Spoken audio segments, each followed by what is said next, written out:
This will probably be the last video I make on this particular topic because it's overly clear I'm fighting against the current, and when you fight against the current, you ultimately lose because it's a battle of attrition, and it just wears you down, and then you get washed away.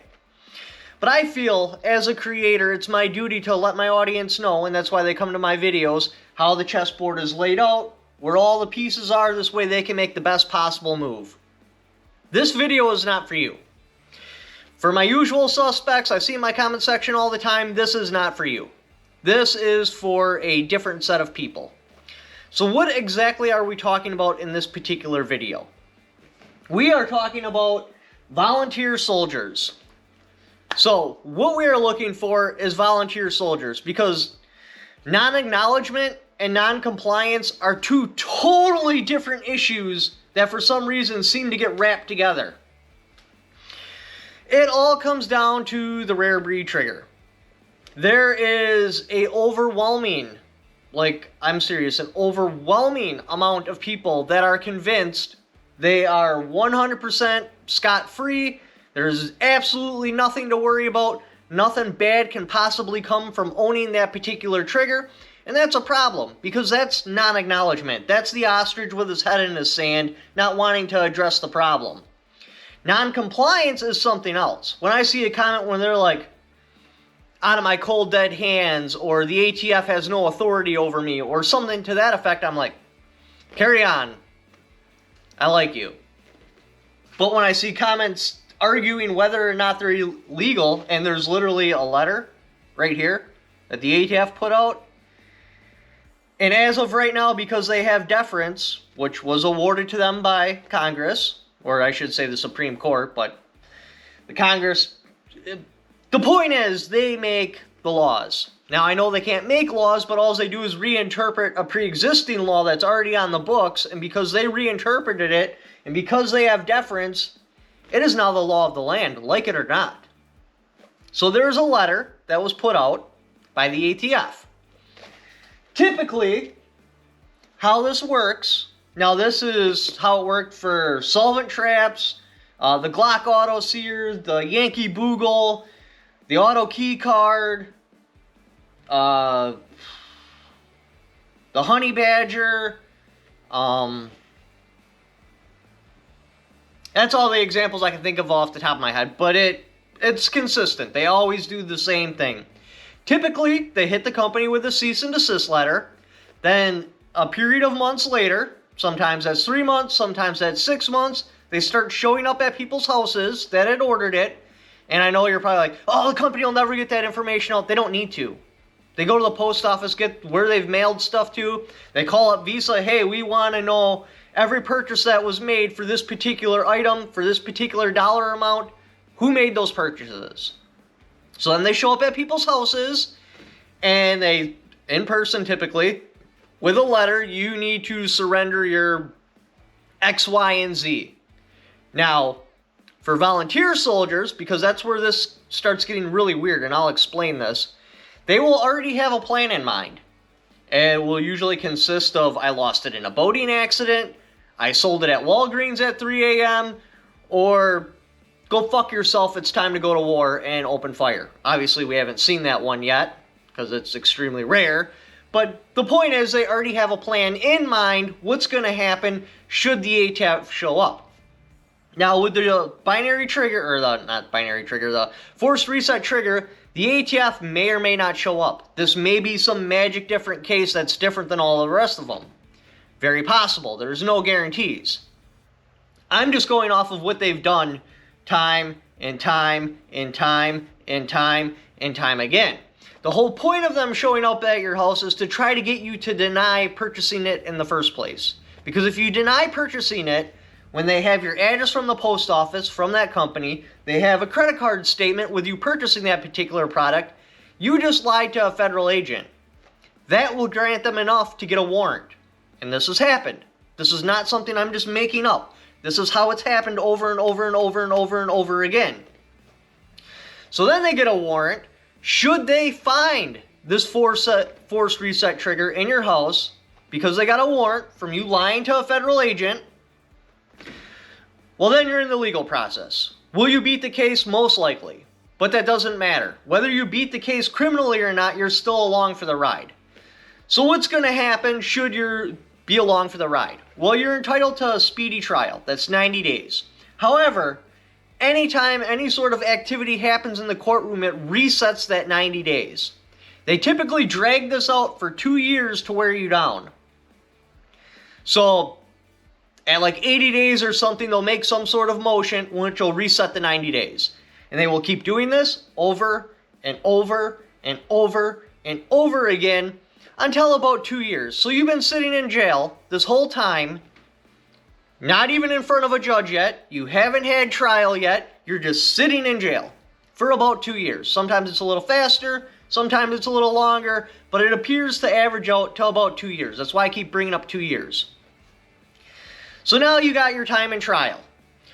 Well, you haven't been at work in 2 years. Your wife hasn't seen you for 2 years. Your kids hasn't seen you for 2 years. Not to mention, if you deny buying it and she's on your bank account, they arrest both of you, especially if they find you with it, because then they assume she's either an accomplice or because you said you never bought it, that she bought it, and she's the actual criminal.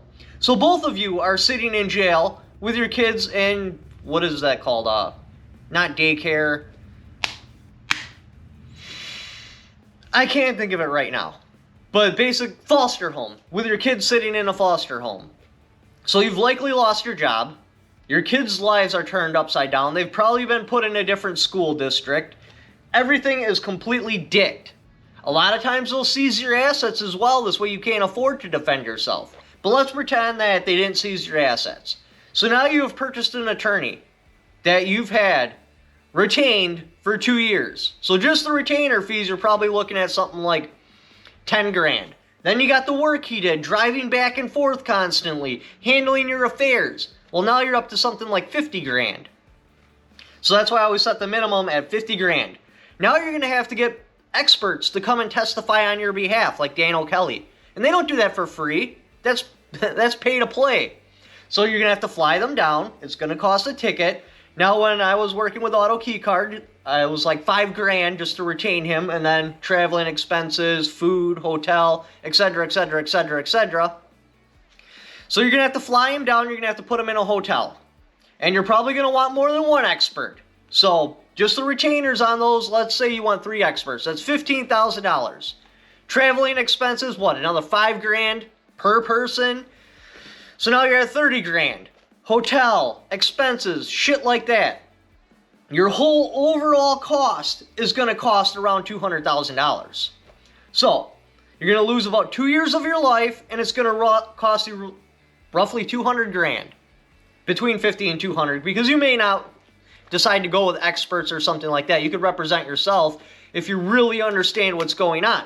And that's why it's important to have a volunteer soldier, so they know what the hell is going on and they understand the risk and they have all their ducks in a row. Should this happen, they can hit hard immediately. Now, this forced reset thing is different.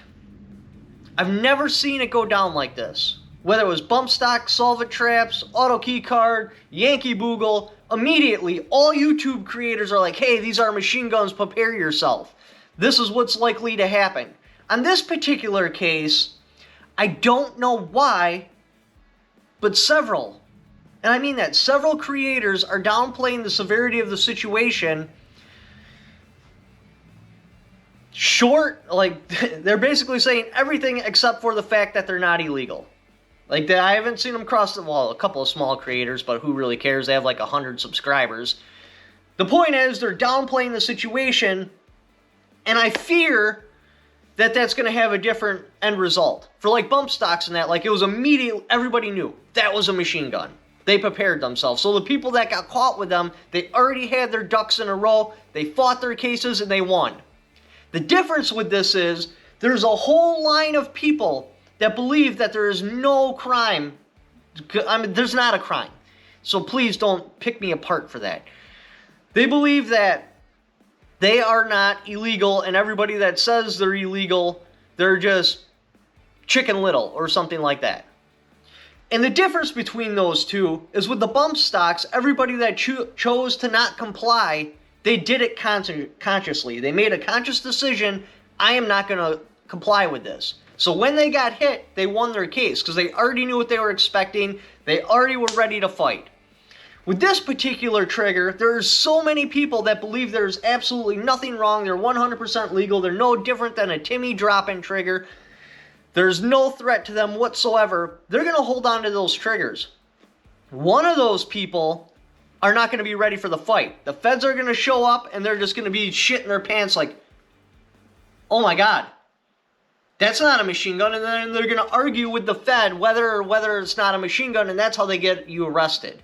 You say something, you slip up, you admit to knowingly buying it, because remember, there's no grandfather clause. It's not like as of this date, they're a machine gun.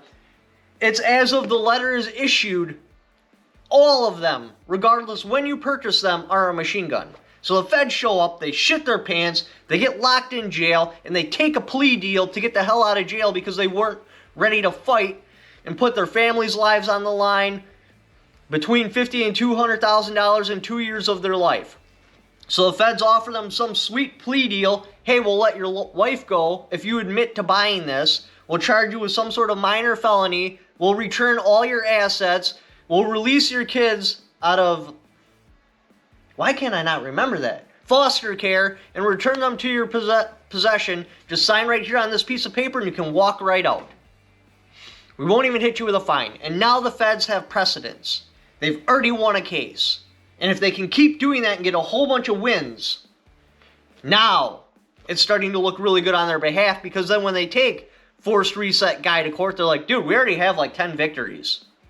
These people have already been prosecuted for owning this. There's already victories on the books for a machine gun. So for that judge to find him innocent, he would have to go against the word, or go against the ruling of these 5 cases that already have precedence. That's why this is such a big deal. Normally I wouldn't harp on this, but there's just a stupid amount of people that believe there's absolutely nothing to worry about. They're not prepared to fight at all. They're just not acknowledging the problem. They're an ostrich with their head in the sand. That is not non-compliance. Non-compliance is something else. Non-compliance is awesome. It's a powerful tool. Non-compliance is knowing this is illegal. Knowing if I get caught with it, I am going to federal pound me in the ass prison, and still having it anyway. That is way different than thinking this is not illegal in any way, shape, or form, and I have absolutely nothing to worry about. 2 totally different things that cannot be put together. Non-compliance is not the same as non-acknowledgement. I'm all for non-compliance. That's awesome. Keep doing what you're doing. I support you. I am not for not acknowledging that, hey, there is a possibility, not a guarantee, but a possibility that the feds might show up at my house, and there's a possibility I may have to defend myself. Totally different issues. They're not even in the same spectrum. And I believe that there's so many of these people because, like I said, there's a large amount of creators that are stating this. Not verbatim, but enough to where I'm just like, dude, shame on you. This is not some sort of game to see who can be the coolest YouTuber. You are playing with people's lives. Call it as you see it. Call it as it is. Yes, things might change in the future, but that's not the point. You're ignoring what you know to be true just because you know if you say it's illegal and there's already these other creators saying that anyone that says it is Chicken Little, I won't be on the good side of the YouTube fan club. No, dude, you can't do that. You're playing with people's lives. Call it as you see it. Whether I'm right or wrong, this is how I see the truth to be. That's all I'm doing, is I'm telling the truth as I see it. Maybe things will change in the future. Hell, he might win the case. All this could be irrelevant, but as of right now, he is in court. There is a letter stating those are an NFA item, and we all know if you get caught with an NFA item without a tax stamp, you're looking at 10 years in federal prison and $250,000 in fines. You probably won't get prosecuted for that because it doesn't meet the definition of a machine gun. However, that doesn't exempt you from the ride to that point of being found innocent. That ride to being found innocent is probably going to cost you 2 years of your life and between $50,000 and $200,000. So understand that. Whether or not you beat the case, you're still along for the ride. Again, though, I apologize I keep hammering this, but I have to. Because there's literally that many comments that just don't get it. That think that there is no fight. Now, right now, they haven't, to the best of my knowledge, they haven't showed up to anyone's house. But traditionally, through everything from bump stocks, to solvent traps, to auto key cards, to drop-in Glock auto sears, to honey badgers, to the AA-12, etc., etc., etc., etc., they do the same thing every single time. Will this one be different? Not very likely. Is it possible? Yeah, it's definitely possible. There's a lot of public support behind the force reset trigger. Way more than I've seen on any of those other issues. Will they show up? Probably. Is it possible they don't? Yeah, there's that possibility. There always is. You never know for certain what's going to happen. Anytime you talk in certainties, you're setting yourself up for failure because nothing's a certainty. There are no guarantees. Anyway, again, I apologize for the rant, and it sucks because I'm totally going to get canceled for this video. Just watch my dislike. My dislike rate will just climb, and the views on this video will just drop because people don't want to hear the truth. They want to live in this fantasy land where everything's all sunshine and flowers. Anyway, thanks for watching. Like the support channel. Got my Patreon right there. I also have affiliate links in the description down below. Don't forget to subscribe.